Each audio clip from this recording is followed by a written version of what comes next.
illustrator. I don't think that way. I don't think about favorite illustrators or favorite foods or favorite colors. I never think that way. I don't think categorically that way.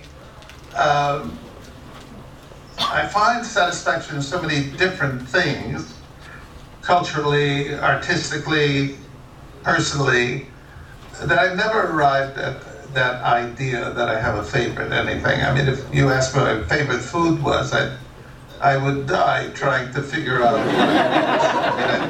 I'd have to give you a list of 60 and then say I've left most of them out. I mean, I don't have any favorite illustrators. It's a kind of question that I can't even deal with. But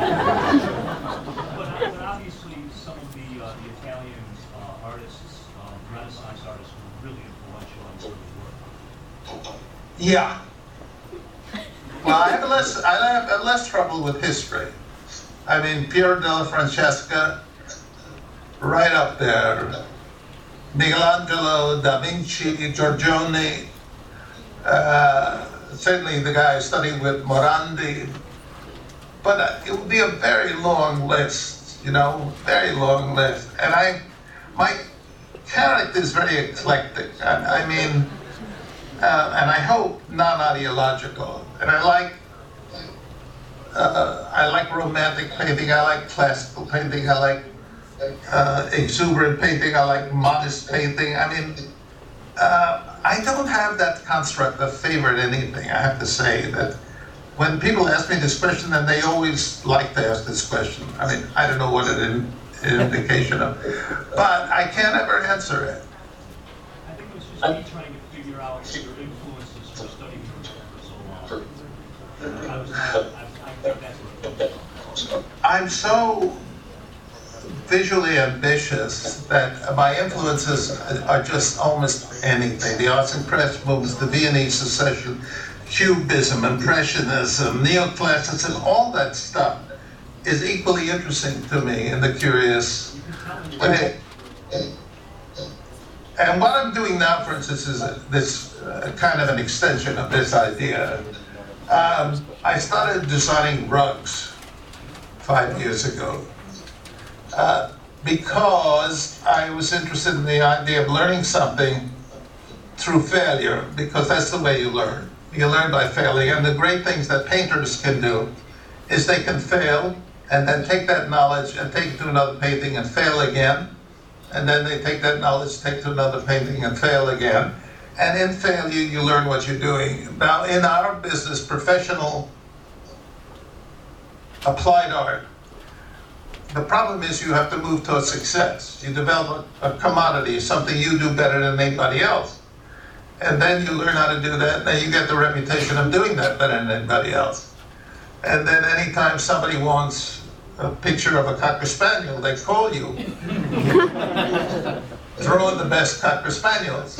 And so you are doomed to live your life that way. Getting better and better at drawing Cocker Spaniels, but ignoring everything else.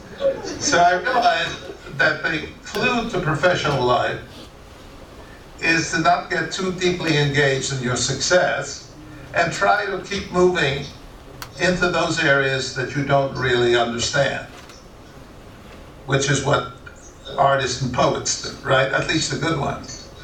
So I started doing rugs, and at the same time I was doing portraits of Shakespeare for a client, and I did about 100 portraits of Shakespeare. Then I realized, maybe a couple of months ago, that it would be good to combine rugs and Shakespeare and to do sort of Shakespeare rugs.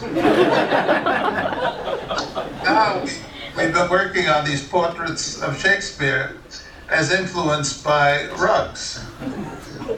And I think all of us have to find a way of doing that, which is moving towards those areas of possibility that you are uncertain about, and that you will most certainly fail at doing until you learn how to do it. And once you've learned how to do it, move along to something else.